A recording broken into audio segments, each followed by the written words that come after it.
Pemirsa,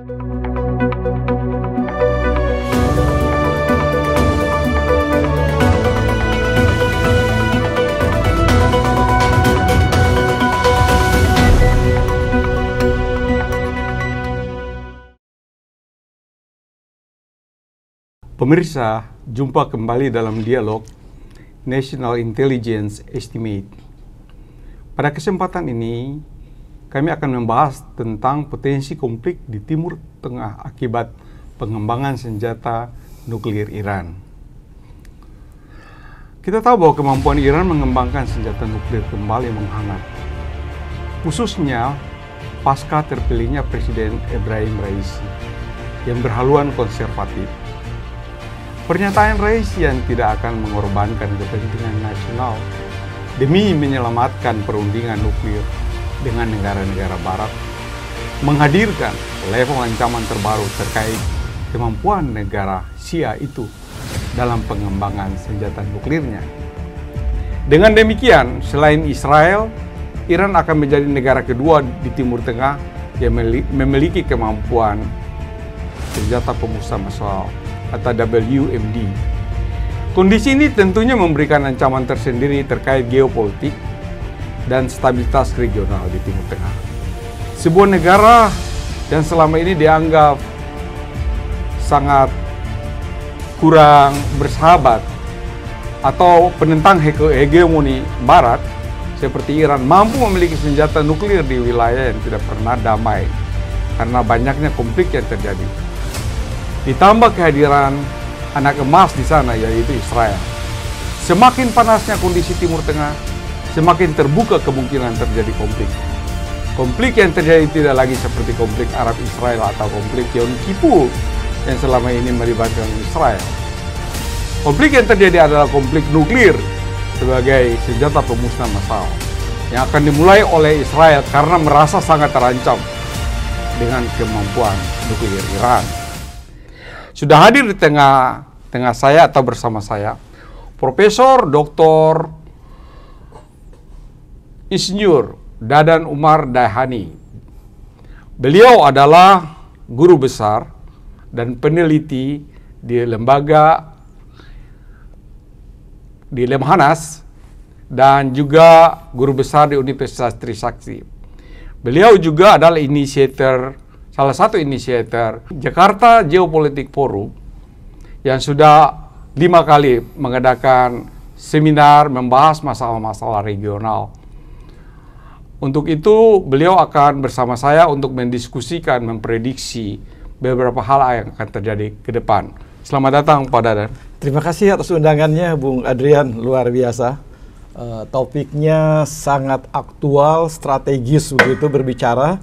Dan ini kan dalam hari-hari perundingan yang sekarang kita tunggu seberapa jauh gitu ya perundingan ini akan berhasil atau akan gagal lagi seperti Wina 2015.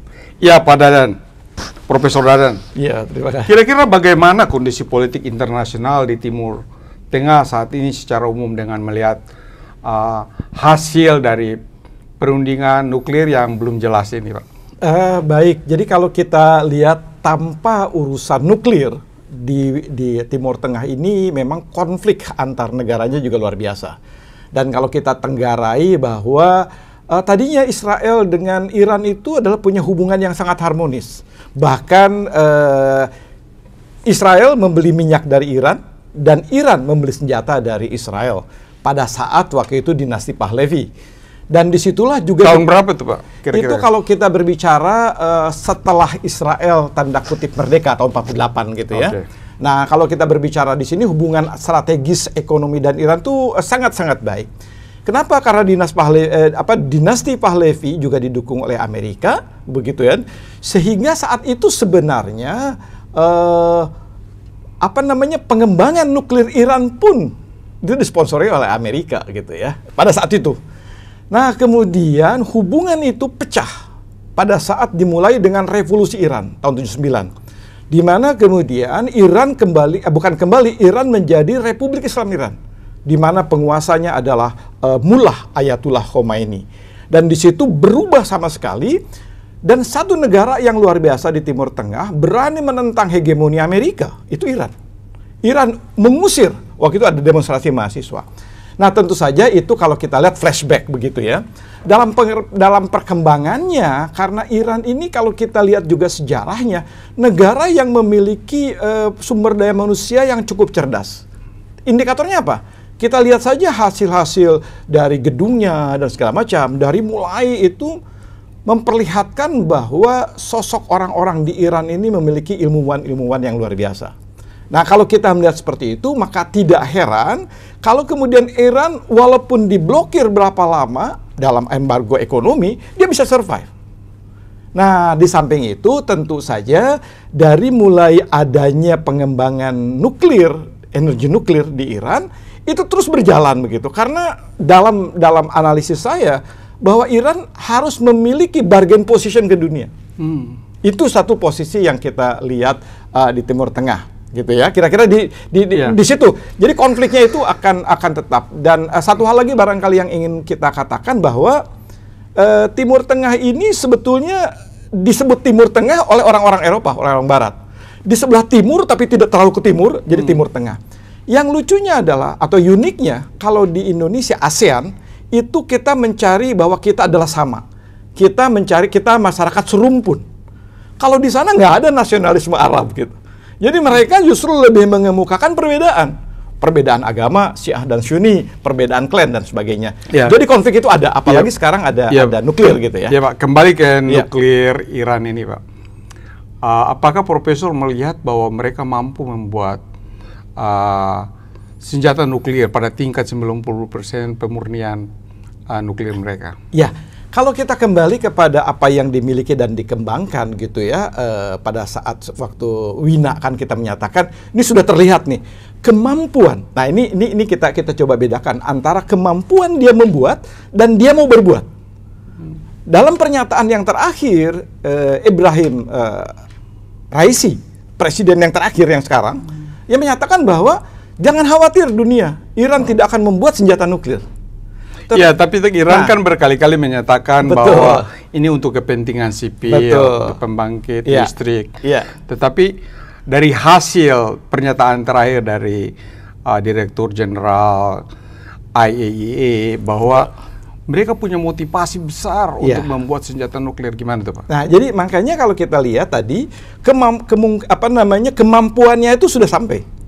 Kemampuannya sudah sampai. Jadi kan pertanyaannya ada dua. Pertama, apakah dia punya kemampuan akan direalisasikan? Dalam analisis, biasanya kalau sudah kemampuan, dia bisa membuat. Tapi walaupun pernyataan resmi, Presiden mengatakan tidak akan membuat. Tetapi dalam analisis, kalau kita lihat, Iran ini setelah tadi tahun 1950-an, sebelum 48 ini sudah berbicara, 50 dan sebagainya, punya kemampuan. Dan Iran ini cukup komplit. Dia punya penambangan, artinya punya sumbernya. Dia punya pengayaan dalam arti research. Dan salah satu pemanfaatannya itu adalah untuk yang tadi dinyatakan energi komersial gitu ya. Energi listrik lah kalau kita menyatakan nuklir. Nah, kalau kita berbicara ada pembangkit listrik di Bushehr itu, di Bushehr gitu ya, Daklovin itu sedang dibangun. Jadi, tetapi kalau kita lihat untuk energi listrik itu cukup pengayaannya sampai 3,7 sampai 5% saja gitu. Tetapi untuk research, ya itu yang dibatasi dalam Iran Nuclear Talk di 2015 bahwa JCPOA setuju boleh pengayaan sampai 3,7%. Tapi ternyata sekarang lain Pak. Itu kemampuannya karena kemudian Iran setelah berhasil, ini kan kalau sebagai engineer gitu dalam bidang teknologi, biasanya adalah kita coba lihat gini, orang bisa berlari asalnya jongkok, berdiri, berlari. Nah sekarang 3,7% udah capek. Kemudian ada pusat risetnya. Pusat riset pengkayaan sampai 20%. Pertanyaannya adalah, research itu untuk apa? Nah tentu saja kalau kita berbicara riset untuk pengembangan beberapa kemanfaatan. Dan ada indikator yang luar biasa itu pada April 2021 dijelaskan. Bahwa Iran sekarang mampu mengembangkan pengayaan nuklirnya itu dengan berbagai peralatan yang juga dibikin sendiri. Jadi kalau kita lihat tadi indikator kemampuan gitu ya, mesin-mesin untuk pengayaan centrifuge itu sendiri sudah mampu dibikin sendiri. Bahkan pada pameran inovasi, centrifuge. Ya, itu adalah alat. Dari 1 sekarang sudah 9, Pak. Waktu tahun 2015 dinyatakan cukup dengan IR-1 gitu ya, IR-1 karena memang arahnya adalah Iran boleh memakai nuklir untuk kebutuhan kemaslahatan masyarakat, energi listrik misalnya. Tapi Iran sendiri sudah mengembangkan sampai IR-6, IR-8, IR-9.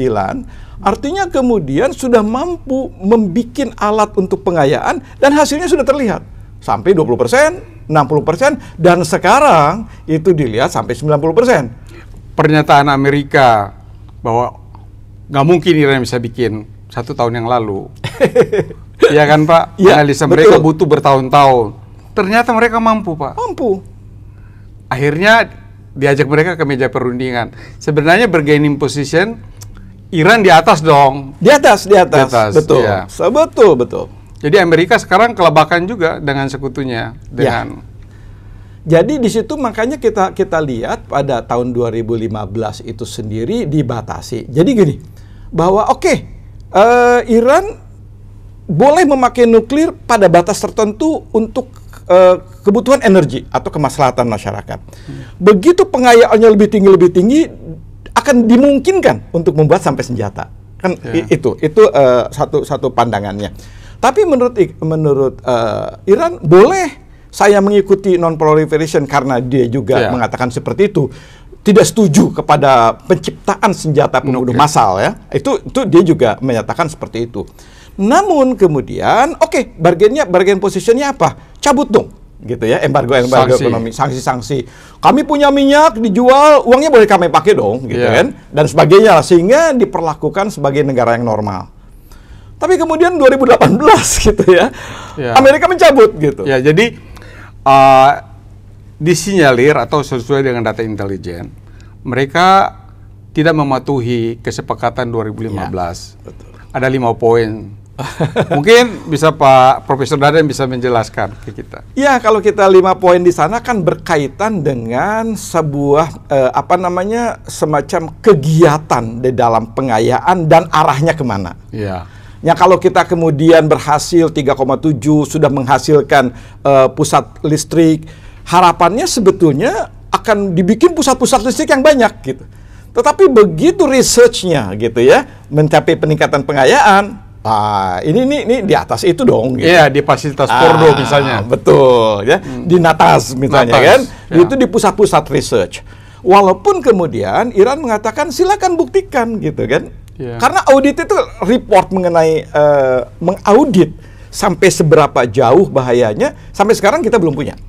Tetapi bahwa dari berbagai pernyataan kemampuan, nah ini kita bicara kemampuan, Iran sudah melampaui dan diperkirakan kalau sudah mampu dan melakukan, wah ini melanggar perjanjian, maka kemudian dicabut lagi, Amerika mencabut dan memberlakukan kembali dari sanksi-sanksi. Jadi mereka mampu melakukan pengayaan sampai dengan 20% kemurnian.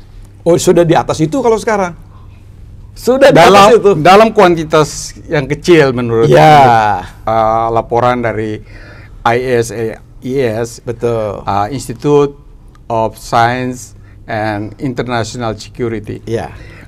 Bahwa mereka sekarang malahan sampai 60%. Sampai 60% dan mengarah ke 90%. Jadi ternyata mereka mampu itu. Mampu. Kalau saya menyatakan mampu. Jadi walaupun begini, kalau di dalam pengembangan teknologi dan segala macam, kita ambil saja reference yang namanya technological readiness level gitu ya. Dari hasil research terus dikembangkan sampai kemudian pada prototyping dan sebagainya. Artinya kalau kita berbicara di dalam pengembangan teknologi sampai dia terbukti untuk menghasilkan sesuatu senjata misalnya, itu bisa menyatakan bahwa enggak, saya masih skala lab. Ya, Bapak kan seorang background dari engineer juga. Advanced centrifuge. Ya. Jadi mereka sudah mampu membuat sendiri. Apa mereka beli dari Rusia, Pak? Kalau itu kita bertanya sama intelijen gitu ya.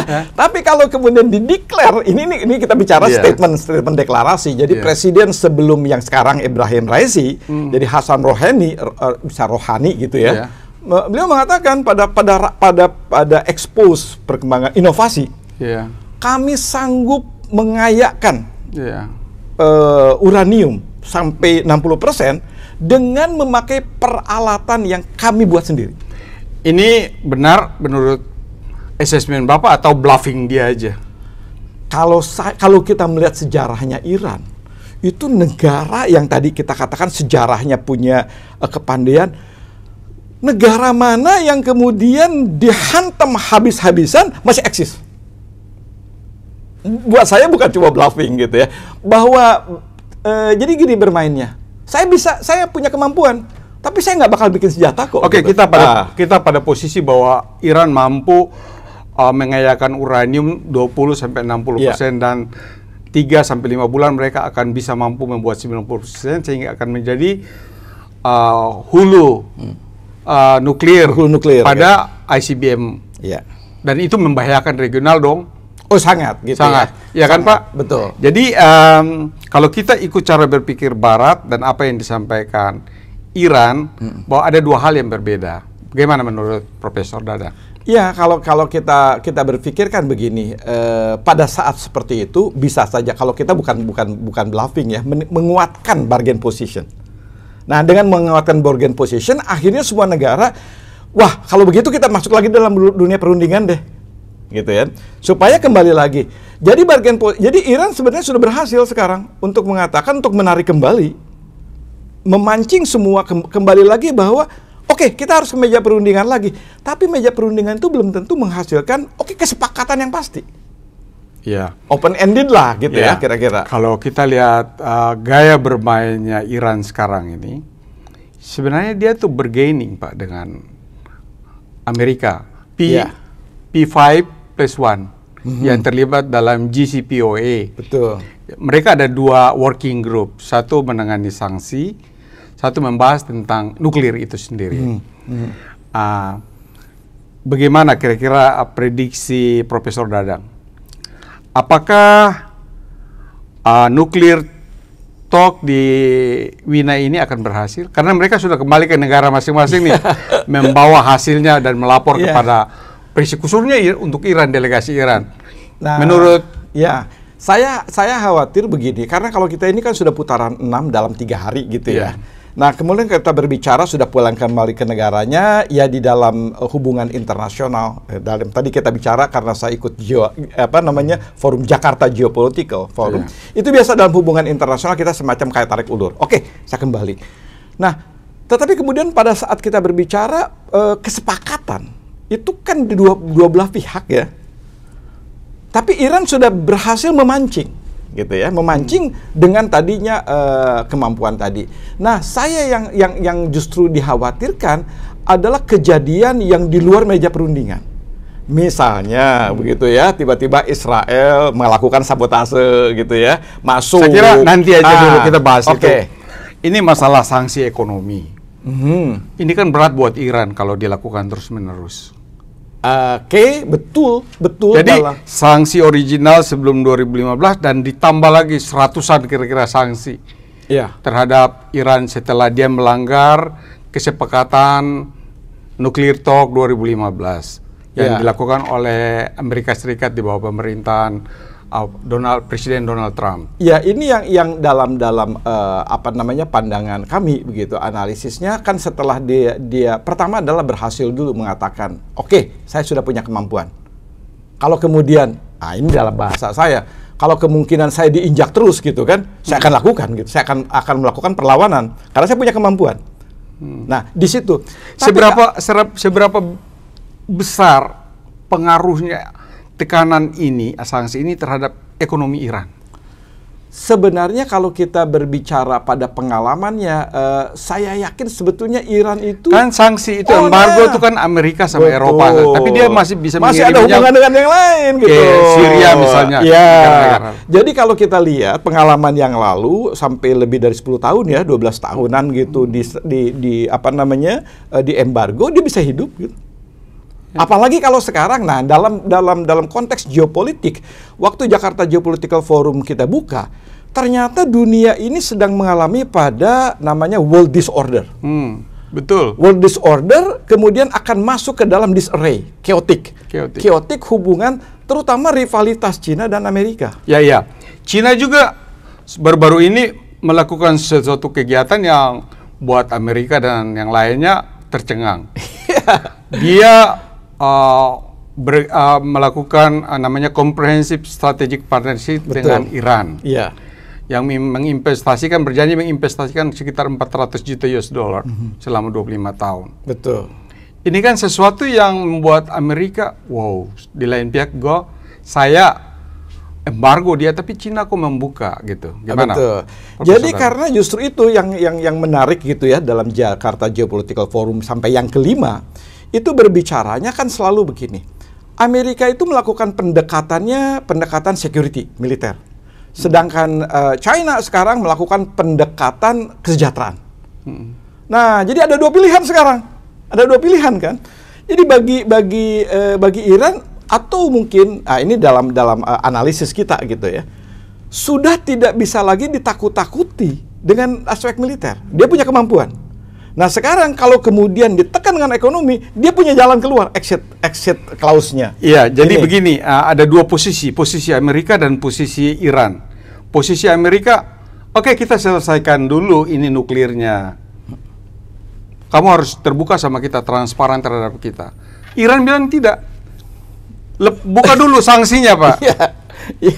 Jadi ada dua posisi yang berbeda dalam perundingan ini. Ada dua dan berbagai analis memprediksi bahwa ini tidak akan berhasil. Artinya tidak membawa buah yang bagus dalam perputaran ke-6 ini. Gimana, Profesor Dadan? Ya itu yang tadi pandangannya kan karena kemudian Iran punya alternatif. Punya alternatif. Artinya untuk katakanlah sekarang begini. Ya cabut dulu deh bahwa kami menjadi negara yang juga bisa melakukan kegiatan ekonomi di mana-mana, dan katakanlah jangan di-freezing dong harta-harta kami supaya bisa berjalan. Nah, kemudian kemudian dari Barat mengatakan patuhi dong, gitu kan?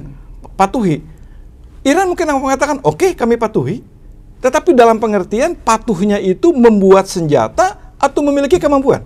Ya, jadi ini yang terlibat dalam JCPOA ini kan Cina, Rusia, Prancis, betul, Jerman, Inggris, kemudian Amerika Serikat. Jadi negara P5 yang punya hak veto di Dewan Keamanan plus 1 Jerman. Iya, Pak. Iya, Pak. Jadi mereka ini kan negara-negara besar dan menentukan arahnya dunia ini. World order. World order. Betul kan, Pak? Betul. Jadi misalnya Iran tidak mematuhi apa yang dikehendaki oleh 5 negara besar itu sendiri. Tidak mematuhinya, kalau kita berbicara gitu ya, selalu Iran akan bertanya, apakah ketidakpatuhan kepada proses research dan pengayaan itu ilmuwan punya kebebasan mengembangkan, tapi bahwa kemudian saya membuat senjata, saya ikut non-proliferation. Apa coba jawabannya mereka? Tapi kan ada ketentuan bahwa Iran harus transparansi dengan memberikan kesempatan kepada inspektor IAEA untuk menginspeksi. Betul.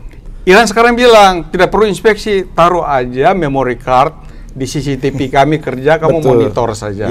Gimana tuh, Pak? Ya, jadi ini kan dua hal juga yang kalau dalam meja perundingan, Anda ingin tahu apa yang kami kerjakan? Sekarang ini teknologinya tinggi, pasang aja. Kan kayak Iran begitu mengatakannya. Kenapa harus kemudian konvensional datang orang? Nah, kemudian dari organisasi itu, ya nggak bisa. Kami harus mengaudit, harus melihat gitu. Nah, ini juga mungkin menjadi tarik ulur juga gitu ya. Dalam posisi ini, menurut pandangan saya, itu harus membutuhkan betul-betul diplomasi gitu ya, yang saling meyakinkan supaya ujung-ujungnya kan konflik ini bukan cuma Iran dan Israel gitu, tapi apa kemanfaatannya buat dunia? Iya, betul. Satu lagi masalah Israel, kita bicara masalah Israel. Dalam proses perundingan 3 hari yang lalu, Perdana Menteri Israel Naftali Bennett membuat statement, kalau dibuka, dilepas sanksinya, mereka akan Ya. mempunyai uang yang banyak, dan mereka bisa berbuat semaunya. Jadi menekan juga Amerika dan P5+1. Iya. Gimana itu Pak Ya, Profesor Dadang? Itu tidak hanya sekarang dari Bennett yang sekarang ya. Reaksi itu sudah terjadi pada saat di Wina 2015 gitu. Iya. Jadi mereka mengatakan bahwa ya ini kan antara musuh dalam pengertian Israel dan Iran. Kalau Iran ini sekarang diembargo saja sudah punya kemampuan. Iya. Apalagi kalau kemudian dilepaskan embargo, dia bisa ke sana kemari. Itu kan oleh karena itu diancam Amerika, jangan cabut. Selama, nah ini kan menjadi poinnya. Dipaksakan dulu Iran untuk mengikuti aturan. Karena kalau dicabut dulu, Iran bisa kemudian dengan kemampuannya dan kemudian diberikan katakanlah sanksi-sanksi, dia akan menjadikan dirinya menjadi sesuatu yang akan sangat membahayakan. Karena kesejahteraannya ada, ekonominya jalan, kemampuan bikin nuklirnya ada. Itu luar biasa gitu. Ya. Apakah Amerika bisa menekan Israel? Kan tiap tahun kan Amerika memberikan donor miliaran dolar buat Israel, Pak. Apakah dengan itu Amerika bisa mengendalikan behave atau Israel, kepentingan Israel? Oke, kalau di dalam dunia politik begitu, saya agak menyimpang ini dari engineer ke politik analisis ya. Sekarang begitu. ke politik, Pak. Politiknya. Kalau saya melihat justru pertanyaannya dibalik. Apakah Amerika mampu mengendalikan behavior dari Israel? Atau sebenarnya Israel mampu mengendalikan behavior dari Amerika? Pertanyaan saya, karena Amerika punya kepentingan dalam nuklir talk ini, Ya. jelas Amerika harus bilang Israel ya, kamu harus ikut gua dong gitu kan. Kalau saya melihat itu sebuah strategi gitu ya, mau dilihat Israel, kamu ikut, oh oke. Tetapi Israel tidak akan berhenti untuk terus memberikan statement-statement kepada Iran gitu ya, bahwa oke, saya akan mengikuti supaya ini terjadi, karena kalau tidak kan dikutuk seluruh dunia. Iya. Bisa saja pernyataan resminya seperti itu. Oke Pak, kita kembali ke Iran. Ya.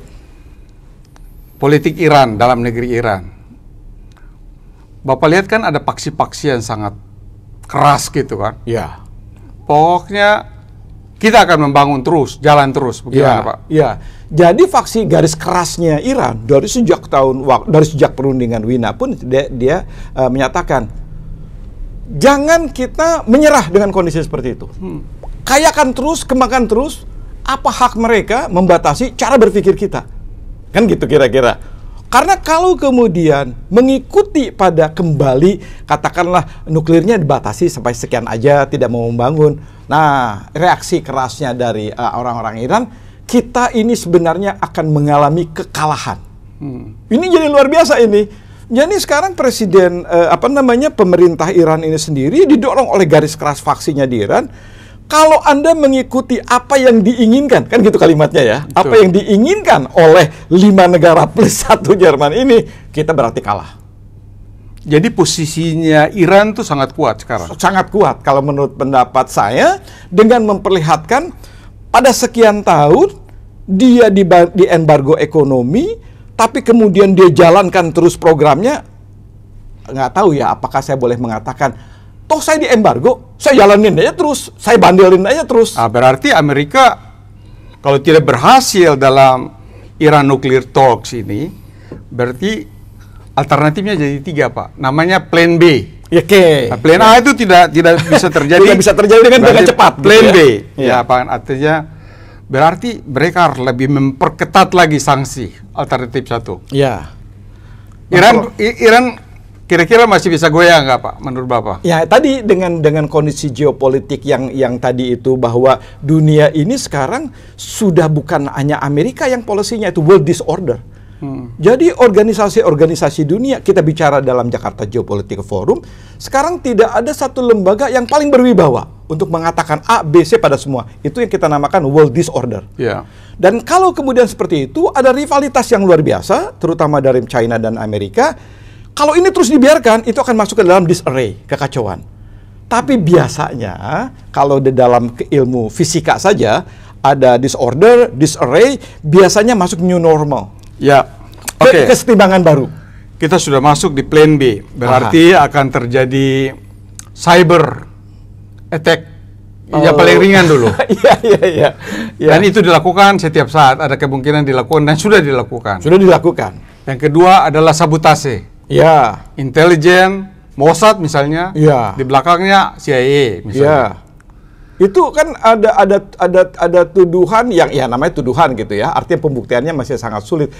Ahli ilmu pengetahuan nuklir Iran itu kan ditembak oleh quote-unquote senjata yang sekarang sudah pakai artificial intelligence. Ya. Kenapa dibilang artificial intelligence? Kalau dia robust atau dia bertahan kuat Israel pada tahap itu, Pak. Israel, ya. Apa maksud saya Iran? Iran. Dan nuklir itu berjalan. Katakan dia mampu 90%. Ini mengancam siapa, Pak? Kan bukan Israel aja. Tidak. Ya, itu sebenarnya tadi makanya kalau kita bilang begitu disarray itu chaotic. Amerika itu kan mengancam jauh, dunia. Amerika itu kan jauh. Ya, sebetulnya kalau kita berbicara pada tingkatan konflik Israel dan Iran, sebenarnya Iran juga dengan Israel itu kan ada beberapa negara yang lain. Sekarang ada Afghanistan, ada segala macam. Timur Tengah itu makin menghangat. Tetapi dampaknya harus kita lihat menghangatnya Timur Tengah itu kepada seluruh dunia sekelilingnya. Jadi negara-negara Arab juga tidak menghendaki kalau Iran punya nuklir. Tidak menghendaki. Karena dia Syiah 92%. Ya. Arab Saudi adalah Sunni. Betul. Jadi ini akhirnya Uni Emirat Arab, Lebanon. Betul, Lebanon. Padahal Kecuali Syria. Ya. Tapi Lebanon ini sendiri juga jadi menarik karena waktu itu Israel kan kemudian masuk ke Lebanon, waktu PLO lari ke sana, tapi kemudian Iran juga masuk ke situ. Jadi sebenarnya ini menjadi akan meruncing konflik di Timur Tengah karena tidak semua juga mengharapkan bahwa Iran akan jadi jagoan nuklir. Akan terjadi arms race? Sekarang kalau kita berbicara arms itu, kalau dia mampu buat nuklir? Ada dua gitu ya kalau di dalam peperangan sekarang. Kan sekarang ini perangnya tidak hanya kemudian physical war gitu ya. Tapi ada kalau kita berbicara saya kan cyber war. Contohnya yang menarik adalah sampai sekarang ahli nuklir Iran di dalam mobil ada istrinya dikawal tapi yang ditembak cuma dia. Artinya betul-betul sekarang ini pakai artificial intelligence dan segala macam. Yang kita pikirkan adalah dampaknya. Iya. Saya apakah perang terbuka itu akan terjadi? Ya, jadi seperti apa yang dikatakan tadi pada awalnya, juru bicara militer Iran mengatakan bahwa dia menghancurkan Israel yang disebut sebagai setan kecil. Dan setan besarnya adalah Amerika. Iya, Pak. Betul, dari sejak jadi motivasi mereka tuh sangat tinggi untuk menghancurkan ini. Jadi waktu dari mulai tadi kita katakan kan kalau kembali pada revolusi Iran tahun 79 gitu kan. Jadi pecahlah kemesraan Iran dan Israel gitu ya dengan kondisi semacam itu. Dan kemudian mereka mengatakan bahwa dinasti Pahlavi yang di Iran waktu itu kan didukung Amerika. Jadi Israel dan Iran itu mesra. Betul. Tapi begitu ada revolusi, di mana kemudian dia menyatakan bahwa Amerika adalah setan besar dan setan kecilnya adalah Israel gitu, itu kemudian terjadilah konflik. Gitu. Ya Israel sama Amerika kan nggak akan diam, Pak. Plan B-nya lagi military strike. Kalau dia masih terus begitu dan tidak mau duduk berunding untuk patuh kepada 2015 kesepakatan 2015. Iya. Pasti plan B-nya military strike. Betul. Pasti Israel akan menyerang. Dan didukung oleh Amerika. Gimana, Pak? Secara terbuka atau tidak? Ya. Kalau saya melihat tidak terbuka. Dia akan coba menghancurkan dan menghambat apa yang dikembangkan Iran. Sekarang kita bicara timeline. Oke. Sekarang baru November. 2021 November. Kalau sampai akhir bulan tidak ada respon dari Iran terhadap kesepakatan yang ditawarkan, draft itu kan yang dibuatkan Amerika, Pak. Iya. Bahwa dia harus benar-benar transparan terhadap apa yang dikerjakan di nuklir dan memberikan akses kepada inspektor dari IAEA. Ya. Betul kan, Pak? Iya, betul. Kalau dia tidak melakukan itu berarti ada dong pasti tekanan. Ya, percobaan tekanan lah ya. Iya. Kalau misalnya ya tadi itu gitu, itu kan sebenarnya bisa sebagai tanda-tanda seorang ahli nuklir disasar dan dibunuh. Seberapa lama kira-kira Iran bisa bertahan pada posisi ini, Pak? Analisa Bapak. Kalau saya sih Iran 1 tahun, 2 tahun, buat saya lebih. dia bisa bertahan. Bisa bertahan. Walaupun ketat kembali sanksi ekonominya. Ya, tapi kan kemudian yang lucunya adalah yang perundingnya ada Cina. Sedangkan Cina sudah mengadakan sebuah salaman dengan Iran. Itu kan jadi kemudian menjadi sebuah senjata. Ya udah, saya akan bekerja sama dengan Cina di dalam bidang ekonomi. Sedangkan masalah ini adalah masalah negosiasi dignity bangsa jadinya kan. Itu kalau sudah jadi Rusia ini sebagai bayang-bayangnya Iran dan Cina, dia masukin Cina tapi dia di belakangnya seperti itu melawan Amerika. Kalau kita berbicara kembali lagi kepada musuh-musuh yang lama, itu kan nggak muncul ya, tidak muncul dalam pengertian ke permukaan tadi, tapi bukan berarti tidak ada kaitannya dan tidak ada supportnya. Oke. Sekarang kita kembali kepada proksi Iran. Kita lihat ada Hamas, Hizbullah. Iya. Sekarang juga dari Taliban. Bergabung lagi. Mendekat. Iya. Gimana nih? Tambah rame aja, Pak. Jadi menghangat itu, ini. Kalau kita berbicara contohnya kemudian Hizbullah itu waktu di Lebanon. Waktu Israel masuk ke Lebanon dan kemudian orang Palestina juga ada di situ. Tetapi kemudian Iran membangun Hizbullah. Dan sampai kemudian ada bom bunuh diri. Dan Israel meninggalkan Lebanon itu tanpa perjanjian. Dalam perjanjian begini, oke kalau gitu saya keluar deh. Kalau ini enggak, dia hengkang. Artinya apa? Artinya di dalam percobaan, pertemuan secara fisik, Iran pun ternyata bertahan. Nah sekarang betul, kalau menarik terlepas dari kita ini setuju atau tidak, tetapi Taliban lepas dari Amerika, Iran mengatakan Amerika adalah setan besar. Di mana-mana juga kawan musuh saya adalah lawan saya, gitu kan? Nah, kemudian musuh kawan saya, gitu kan, adalah musuh saya. Maksud saya begini, Hamas Israel kan tiap hari ini masih terjadi serang menyerang, Pak. Tuh. Ya kan? Kemudian Hizbullah, Iran. Kan masih terjadi, Pak. Iya. Kalau sampai dia punya nuklir, waduh kayak seperti apa tuh kepala besarnya Iran, Hamas sama Hizbullah. Iya, jadi kalau situasinya akan sangat berbeda. Itu yang kita katakan Israel mampu membuat senjata, terus kata Iran, saya juga bisa sekarang. Ini lihat produksinya. Jika Anda pakai nuklir, aku juga bisa pakai nuklir. Ini yang sebenarnya yang di meja harus dipertamakan, bukan hubungan Israel. Itu yang tidak diinginkan oleh Amerika terjadi. Ya. Jadi pasti dihajar habis-habisan. Betul. Dihajar habis-habisan melalui ekonomi, tapi sebetulnya sudah terbukti sekian tahun, Iran kok bisa keluar lepas. Ini data intelijen Mossad mengatakan bahwa tidak dipordo sama di Natanz saja, mereka bangun, tetapi mereka secara shift rate, Pak. Betul.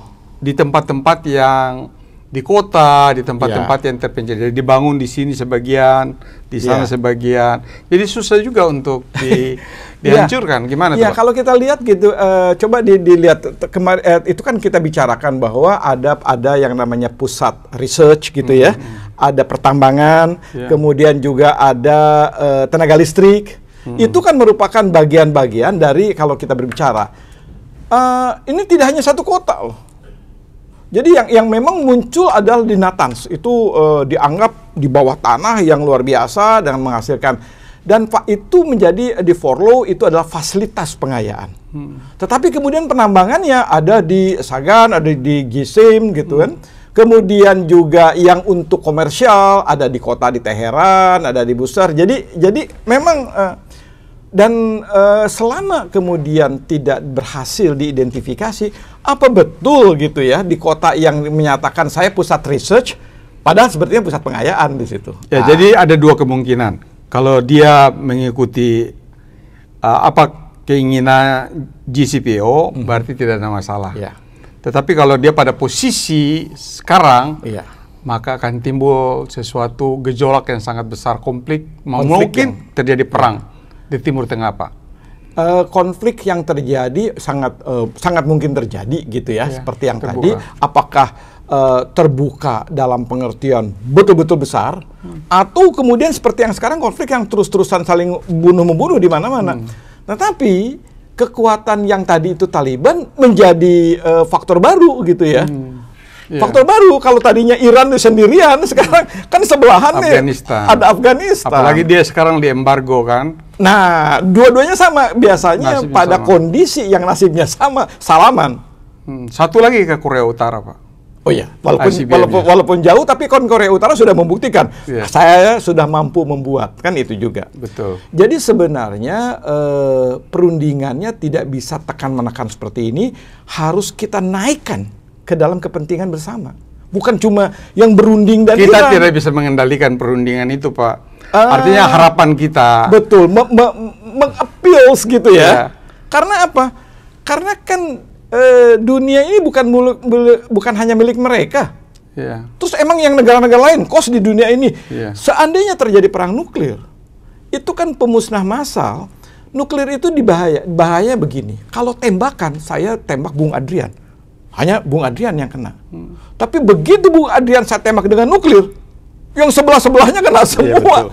Kemudian juga environment dan segala macam gitu. Itu yang harus dibicarakan. Ya, kalau itu semua kemungkinan dua itu terjadi, keinginan Amerika terjadi, apa dampaknya terhadap Indonesia?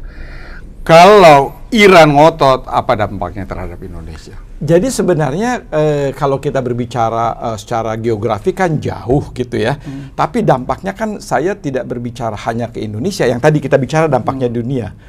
Sedangkan apa kemudian sikap Indonesia gitu ya. Betul. Nah, sikap Indonesia kalau kita sudah jelas, Indonesia ini sendiri pertama adalah anti-imperialisme. Yang kedua dalam Undang-Undang Dasar juga, ini luar biasa gitu, Indonesia punya tujuan nasionalnya tuh 4. 3 adalah untuk membuat negara kita ini makin sejahtera, makin cerdas, makin terlindungi. Dan yang satu ini kita berbicara adalah ikut di dalam menjaga perdamaian dunia. Iya, Pak. Nah, Terima di situ kasih kira-kira Profesor kaitannya. Dadan Ya. yang telah memberikan beberapa assessment atau beberapa observasi tentang perkembangan nuklir Iran. Kita tahu bahwa JCPOA masih jauh dari disetujui oleh semua pihak, khususnya oleh Iran. Sikap Amerika Serikat yang tetap tidak mau mengangkat sanksi ekonomi terhadap Iran dilawan dengan peningkatan pengayaan uranium Iran melebihi batas yang ditetapkan IAEA. Pembicaraan antara Iran dengan kelompok negara-negara besar di Wina menemui jalan buntu atau disebut stalemate selama belum ada kesepakatan dengan Amerika Serikat terkait ekonomi bagi Iran. Kita semua berharap putaran perundingan berikutnya antara Iran dengan negara-negara adidaya tadi dapat membawa hasil yang lebih positif. Tentunya dengan niat baik dari Amerika Serikat juga. Terima kasih. Ya, Sampai sama-sama. ketemu dalam Ya, betul. Ya. kesempatan dan diskusi yang lain. Terima kasih. Ini Bu Adrian luar biasa karena topik ini aktual, strategis, dan berkaitan dengan seluruh masyarakat dunia. Pemirsa, dialog kita dalam National Intelligence sampai di sini. Terima kasih, sampai jumpa.